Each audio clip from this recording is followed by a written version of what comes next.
हाय। Class 10 तक science easy लगती थी ना। एग्जाम्स अच्छे से मैनेज हो जाते थे, मार्क्स भी आ जाते थे। लेकिन जैसे ही क्लास 11th में आए, बेचारी सिंगल साइंस के तीन पार्ट्स हो गए। Physics, biology and chemistry. Chemistry में इतने सारे रिएक्शंस, न्यूमेरिकल्स एंड एलिमेंट्स को पढ़ते पढ़ते तुम भी कंफ्यूज हो जाते हो। ऐसा लगता है कि 10th की साइंस इतनी इजी थी और अब हमारे पास जो साइंस आई वो एकदम से चेंज हो गई। क्लास 11 स्टार्ट होते ही एक कॉमन थॉट आता है, क्या मुझसे केमिस्ट्री हो पाएगी? और यहीं से स्टूडेंट्स डिमोटिवेट हो जाते हैं। लेकिन सच ये है कि प्रॉब्लम आप में नहीं, प्रॉब्लम क्लास 10 और क्लास 11 के बीच का गैप है। Hi, I am Disha and welcome to the Shiksha. इस चैनल पर मैं आपको साइंस और केमिस्ट्री एग्जैक्टली उस लेवल से पढ़ाना शुरू करूंगी जहां से क्लास 10th खत्म होती है।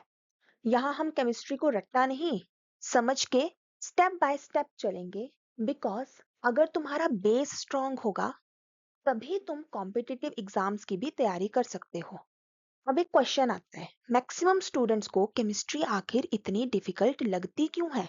आखिर केमिस्ट्री में ऐसा क्या है कि सारे स्टूडेंट्स बोलते हैं कि यार हमें तो ना केमिस्ट्री बहुत ज्यादा डिफिकल्ट लगती है? पहला रीजन ये है कि स्टूडेंट्स बिना सोचे समझे सारे रिएक्शंस को मेमोराइज करने या रट्टा मारने लग जाते हैं। अब फिजिकल केमिस्ट्री आती है और उसमें इतने सारे न्यूमेरिकल्स होते हैं कि स्टूडेंट्स देख के ही डर जाते हैं। कॉन्सेप्ट्स इंटरकनेक्ट हो जाते हैं और एग्जाम के प्रेशर में स्टूडेंट सारे रिएक्शन से भूल जाते हैं। होता है ना आपके साथ भी ऐसा ही? अब मेजरली स्टूडेंट्स स्पेसिफिक टॉपिक्स में बहुत ज्यादा स्ट्रगल करते हैं।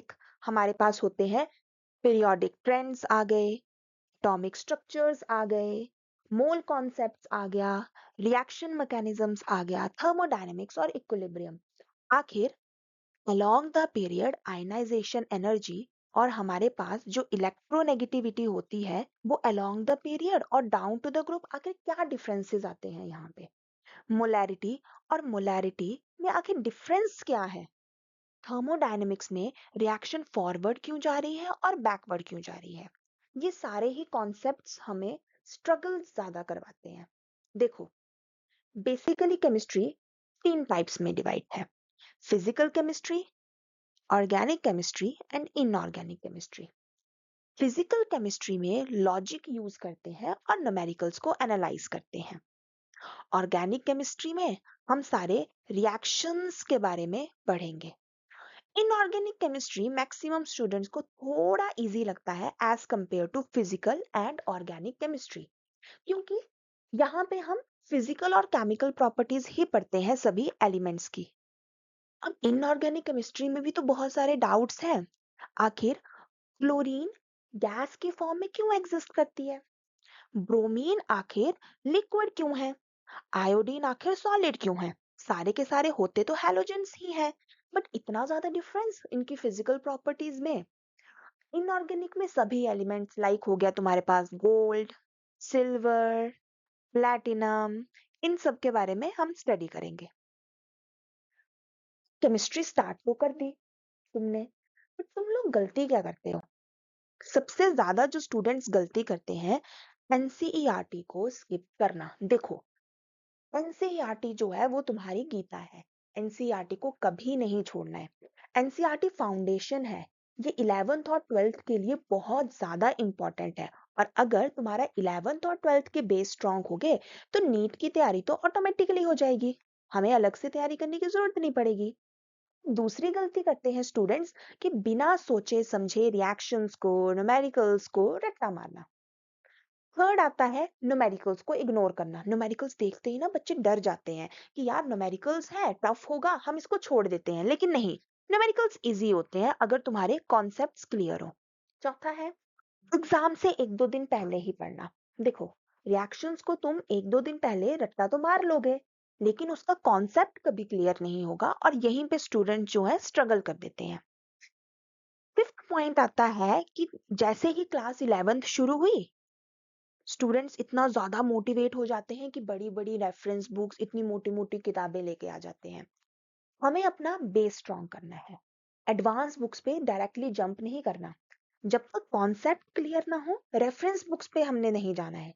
देखो, जब भी हम सीढ़ी चढ़ते हैं ना, तो हम स्टेप बाय स्टेप चढ़ते हैं सीढ़ी। ऐसा तो ना तुम फर्स्ट से सीधा फोर्थ पे ही जंप कर लेते हो। ऐसा नहीं होता ना।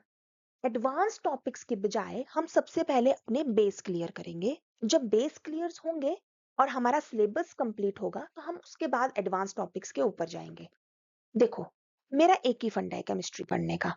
सबसे पहले एनसीईआरटी पढ़ो, सारे कॉन्सेप्ट्स पढ़ो और उनको क्लियर करो, और जो भी क्वेश्चंस हैं तुम्हारे उनको सॉल्व करो। केमिस्ट्री इसी तरह से पढ़ी जाती है। दूसरा, रोज 1 से 1.5 घंटा तुम्हें पढ़ना है केमिस्ट्री को। ठीक है। और जो हमारे पास रिएक्शंस होती हैं, कुछ डायग्राम्स होते हैं, उनको लिख लिख के याद करना है।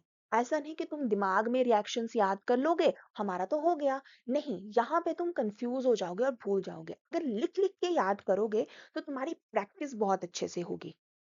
बिलीव मी, केमिस्ट्री डिफिकल्ट नहीं होती है, तुम्हारी अप्रोच गलत होती है। इस चैनल पे मैं तुम्हें बेसिक से सब कुछ पढ़ाऊंगी और बेसिक से सब कुछ स्टार्ट करूंगी। 11th और 12th का अगर फाउंडेशन स्ट्रांग होगा, तो तुम्हारा नीट की तैयारी भी हो जाएगी। हमें ज्यादा स्ट्रगल नहीं करना पड़ेगा ना, हमारा फाउंडेशन स्ट्रांग है। अब तुम कोई भी क्वेश्चंस पूछो, हम तो सॉल्व कर देंगे। यहाँ पे हर टॉपिक के न्यूमेरिकल ट्रिक्स होंगे, शॉर्ट नोट्स होंगे, एंड क्लास 11 12 में एनसीईआरटी बेस का कॉन्सेप्ट क्लियर होगा। नेक्स्ट, अब जैसे ही 11th शुरू होती है, उसमें सबसे पहला टॉपिक आता है हमारा मूल कॉन्सेप्ट, और हम यहीं से शुरू करेंगे। नेक्स्ट वीडियो में हम मूल कॉन्सेप्ट्स के बारे में और उसकी थ्योरी क्या होती है, उसमें न्यूमेरिकल्स क्या है, उन सब के बारे में देखेंगे। फॉर्मूलाज देखेंगे, मोलैरिटी क्या होती है, मोलैलिटी क्या होती है, और नॉर्मेलिटी क्या होती है। ये सारे वर्ड्स तुमने सुने होंगे ना, हम इसी के बारे में पढ़ेंगे। अगर आप केमिस्ट्री बिना डर के पढ़ना चाहते हैं, तो please like, subscribe and share. Also comments करके बताओ, आप क्लास 11 से हैं कि क्लास 12 से हैं।